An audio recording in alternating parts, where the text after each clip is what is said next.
அதை வேரோட பிடுங்கி எறியணும். இது 2026 போன மாசம் மே மாசம் 10ஆம் தேதி இந்த பிரச்சனை புதுசா முளைச்சு வந்துடல. இது பல வருஷமா இருக்கிற பிரச்சனை. பல வருஷமா இதை கண்டுக்காம விட்டதுதான் அந்த வேர் இவ்வளவு ஆழமா பரவி இருக்குது. இதை பல வருஷமா கண்டுக்காம விட்டது யாருன்றது நான் சொல்லிதான் உங்களுக்கு தெரியணும்னு அவசியம் இல்லை. அது உங்களுக்கே நல்லா தெரியும். இப்ப அதை பத்தி பேசியும் பிரயோஜனம் இல்லை. முதல்ல இந்த போதைப் பொருள் நடமாட்டத்தை வேரோட பிடுங்கி எறியணும்.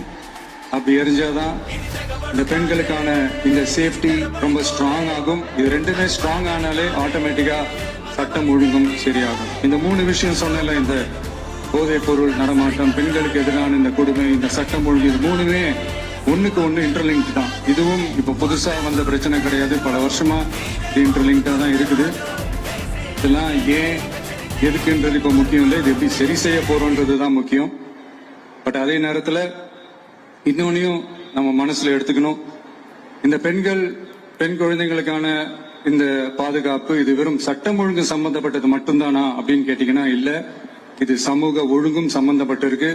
சமூக ஒழுகல தனி மனித ஒழுங்கும் சம்பந்தப்பட்டிருக்கு. தனி மனிதன் ஒழுங்கா இருந்தாலே அந்த சமூகம் தன்னால மாறும். ஒரு கட்டுப்பாட்டோட ஒரு பொறுப்பா இருந்தாலே இந்த மாதிரி பல பிரச்சனைகளை நம்ம கண்ட்ரோல் பண்ணலாம். படிக்கிற இடத்துல, வேலைக்கு போற இடத்துல,